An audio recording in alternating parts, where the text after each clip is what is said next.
So you must maintain an account book. You will see, no matter what the hell happens in life situations, you will not go down. More than what you eat, how you eat it is also equally important.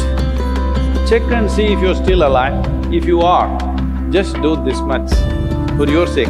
This is the end of suffering. Once there is no fear of suffering, only then you will explore the full depth and dimension of this life.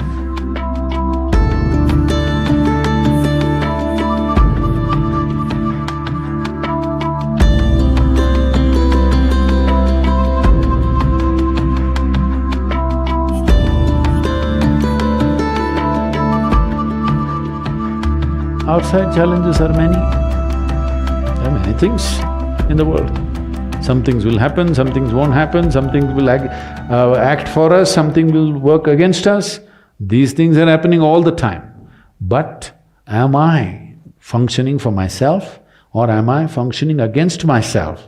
Within this, is my life little more exuberant, little more better, little more joyful, little more peaceful? You just measure this every day. So you must maintain an account book. Yes, if you're doing business, how do you know whether you're progressing? Only one who keeps accounts knows whether he is making money or going down, isn't it so? Similarly, you must maintain an account. You just see, let's say yesterday you were joyful 5 times in the day. Today if you're 6, you're better. Tomorrow if you're 7, you're better. But day after tomorrow if you're 3, you're worse. How many moments of joy do you have? Why I'm talking about joy is we are not using joy as a goal. Joy is a measure. Joy means you're at ease.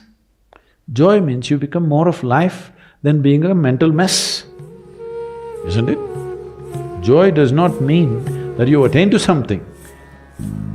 Joy simply means life has come to ease, you're not messing yourself up. Spend 5 minutes, have I been better today than yesterday? Has my day been better? Every day, if you keep accounts, you will see, no matter what the hell happens in life situations, you will not go down.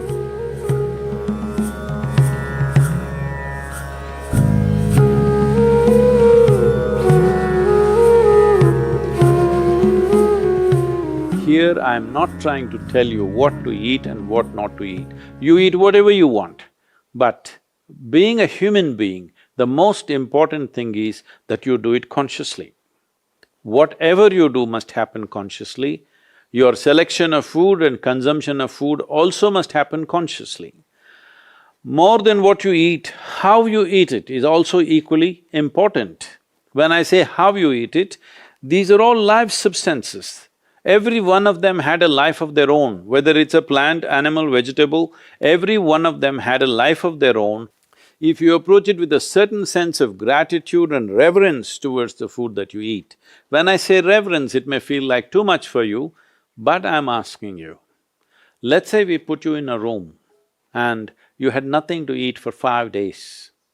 If God appears in front of you, what will you ask for? Food? So that's how important it is. You must understand the food on your plate is not just a substance, it is not a material, it is not a commodity, it is life. It is the life-making material for you. So you must treat it as such. Right now, when it's on the plate, when it's out there, it has no value, but the moment you consume it and it becomes your flesh and blood, now suddenly it's of immense value. Why do we live like this? It's very important, when it comes on your plate itself, you must treat it as a part of yourself. With great reverence, you must consume. Just the way you consume it, if you change that, food will behave very differently within you.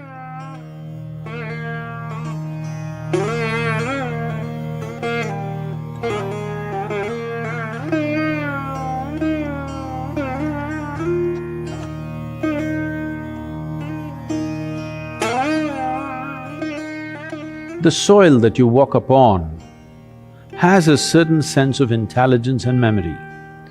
So even if you happen to live in a concrete jungle, it is important to keep in touch with the earth upon which you live. create ways for yourself to somehow remain in touch with the soil or the earth upon which you live, that part of the earth. With your bare hands and bare feet, see particularly the palms and the soles, if they come in touch with the earth on a daily basis, at least for a few minutes, a certain harmonizing of the physiological process will happen just being in contact with the earth. If you spend at least a few minutes in your garden, barefooted, touching plants or trees, because this is the basis of your life. All life, yours and every other creature, has come out of this earth. Stay in touch with it and harmonize your system.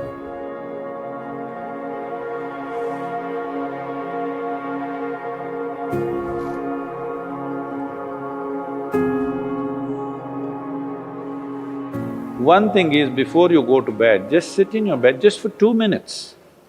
2 minutes, just see, suppose you're going to die right now in 2 minutes' time, how it'll be, and then sleep. You will see tomorrow when you wake up, you'll wake up like you just born. If you go to sleep with this awareness, you will wake up with a completely new dimension of energy within you. Suppose you wake up tomorrow. No, that's not… See, you think it's a joke, that's a problem. Every day, nearly 300,000 people don't wake up tomorrow. So in case you wake up tomorrow, check and see if you're still alive. If you are, just do this much, for your sake, not my sake. One big smile, you're still alive. Hello? Is your is your life worth this much? See, do not think every day you will wake up, one day you will not wake up. Yes or no? Tomorrow morning you woke up, check if you're still alive. If you're dead, I will pardon you. If you're alive, one big smile. Then if 300,000 people die on the planet, maybe 3 to 5 million people would have lost somebody who's dear to them.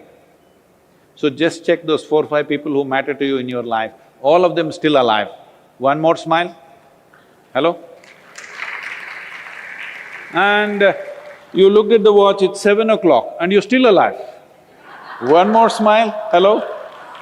From now on you must do this. Every time you look at the time, if you're alive, you must smile, because this is the greatest thing happening to you. Not your money, not your profession, not your family, you're alive right now, this is the thing. Very brief, let's make it happen.